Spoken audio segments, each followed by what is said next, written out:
Hello YouTube. Today I'll be changing the transmission fluid out on a 2005 Dodge Ram 1500 Hemi.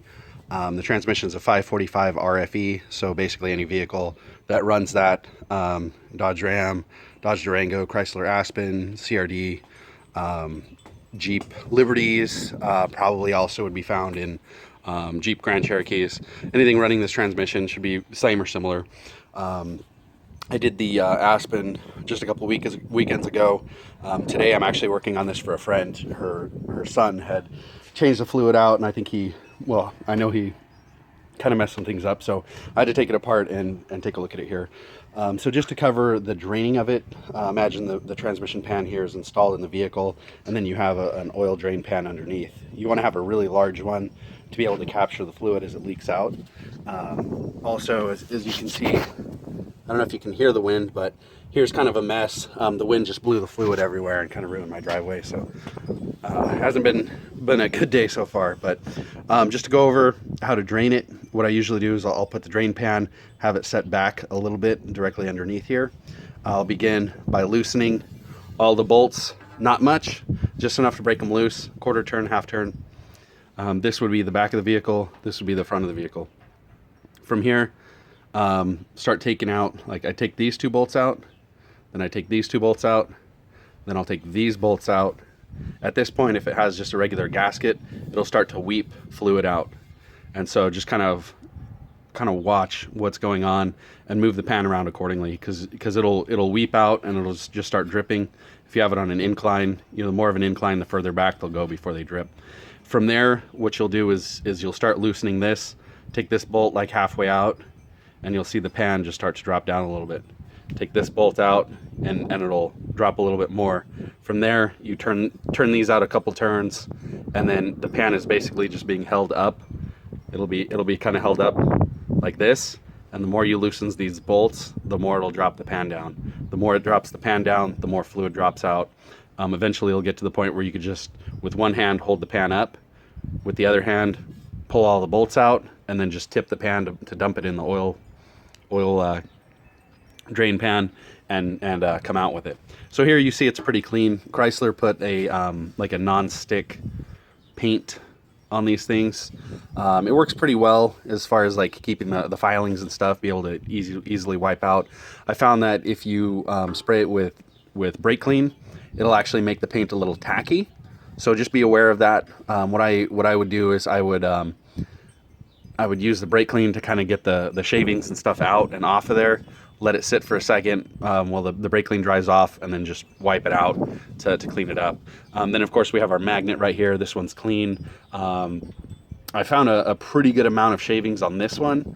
Also, I'm pretty sure they didn't clean the pan last time they did the fluid exchange, because there was like big deposits of filings and stuff all around here, which is really weird. This truck right here has 80,000 miles on it.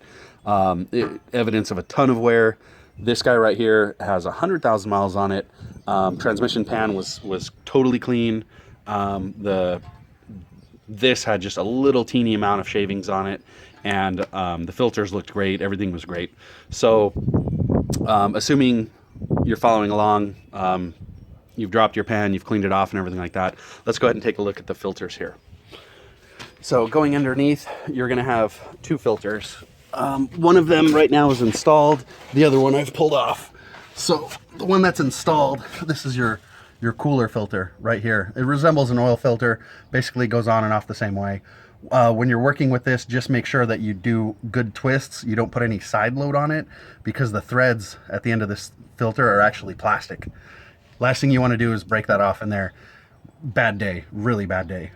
Second thing, just like the old transmissions, there's a flat filter, like it kind of looks like a Brillo pad, to be honest with you, inside there, but just like an old school filter that goes up against here. There's one retaining bolt here, and then it's held in the transmission up on the side here. I'm not sure if you can see, yeah, this hole right here, it plugs in. So he had installed this without pulling this off, and I can see why he did that, because the way it comes in the box, come over here. So the way it comes in the box, actually, I've already pulled this off, but it comes with this gasket installed already, and that's kind of a bad thing. I imagine they do that to prevent it from being lost. But what you need to do is take this off, install it, bang it in with a socket, and then plug the filter in and bolt it in place. Because what happened here, you see this diameter, this outside diameter is too big. So when he went to go jam it in, it warped it and bent it. And while that might not seem like a big deal, when it warped and bent, it ended up allowing air to get in. Okay, so air gets in, you get aeration of the transmission fluid, and that's just bad news. It's really bad news. It allows the transmission to slip. It increases the wear. It'll make it so that if it's really bad, the transmission won't want to go when you're at an idle and stopping, and then when you go to take off, it kind of like slams into gear, so you can feel that slipping. It's just really bad for the transmission. So make sure that what you're going to do is you're going to take this off. You'll get a socket that's the same diameter. Outside diameter is this. Use an extension on it and then just tap it in with a hammer or a mallet. Just tap it up in there. It's pretty self-explanatory. These are very common seals. You'll see this on like a front main seal, rear main seal, differential pinion seal, rear output shaft.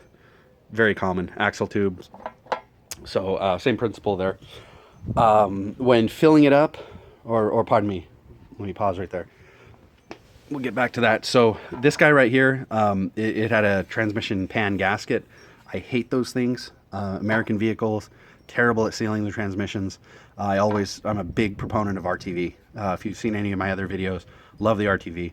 So make sure if you're going to use RTV, very clean surface. What I'll do is I'll spray it off, clean it off.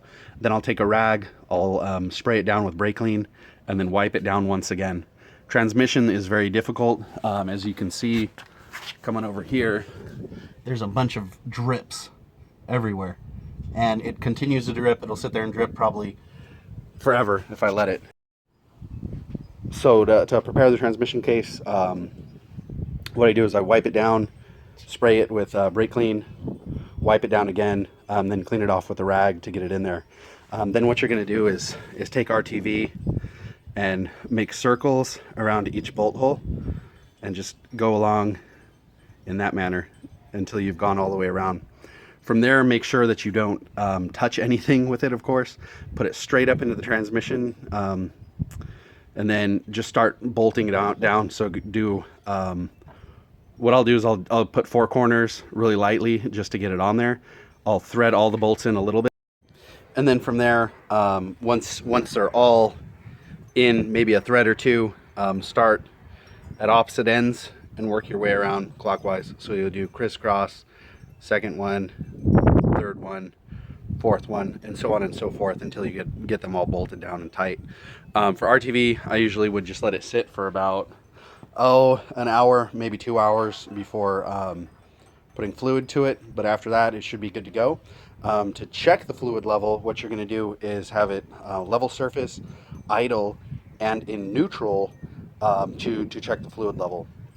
So to start, before you even start the vehicle, go ahead and put about 6 quarts in. Then on that level surface, with it in neutral, just check the level and keep dipping it in and adding it until you are full. So if you have any drivability issues, most likely it's too low, but that's about it. Thank you for watching.